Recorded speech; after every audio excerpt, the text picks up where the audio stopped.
Hi, my name is Erin Guza, and I will be doing a presentation on ecology for my Technology and Society Senior Seminar class. What is ecology? What all does it involve? What does it have an effect on? And what has an effect on it? Are only some of the questions that will be answered during this presentation. Next slide, please. What exactly is ecology? According to our textbook, ecology is the scientific study of the distribution and abundance of living organisms and how these properties are affected by interactions between those organisms and their environments. Next slide, please. Let's start with an overview of how ecology came to be as a science. It is believed ecology first started with Aristotle and one of his students when they expressed an interest in animal species and how they interact with their environments. Ecology just couldn't be ignored in the 18th century. For if you know your history, you know that the 18th century was a time when we were discovering new land. And with the discovery of new land came the discovery of new animal and plant species.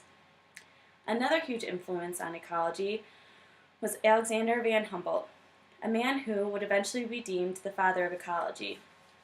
It was his founding studies on organisms and their environment, including the relationship between plant species and climate, and his book, Idea for a Plant Geography, that raised so much interest in ecology that would eventually earn him that name.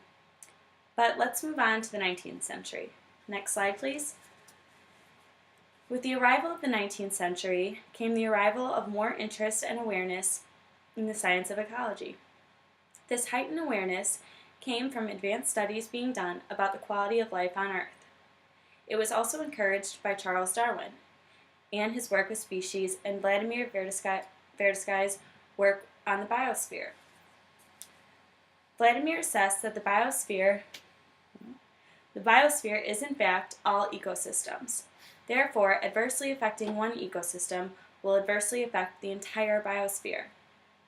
This idea led to another progression in ecology.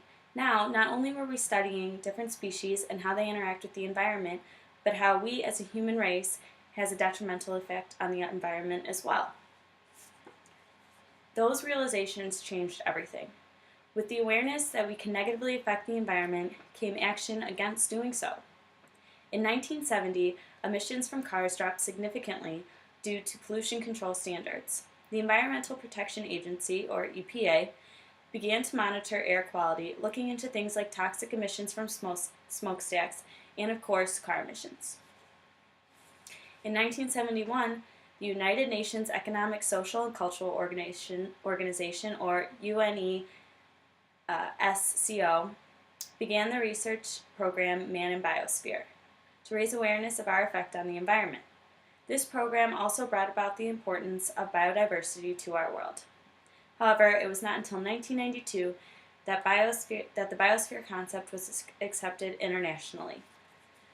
In 1997, the Kyoto Protocol progressed the advancement of knowledge of the influence the human race has on the world. The program brought up greenhouse gases and their effect on climate, only proving even more that this is a global issue and not something that can be solved by one nation. Over time, we as people of the world, not just one state or one country, have come to a greater realization of how vulnerable the environment is to humans. Which brings me to my next topic, which is world environment issues. Next slide, please. World environment issues are ranked as follows: high risk, medium risk, low risk, and human health risk. An example of high risk is global warming, medium risk, surface water pollution, low risk, oil spills, and human health risk is exposure to drinking water chemicals. A good illustration of human health risk is the movie Erin Brockovich, which is based on the true story of the contamination of California drinking water with hexavalent chromium.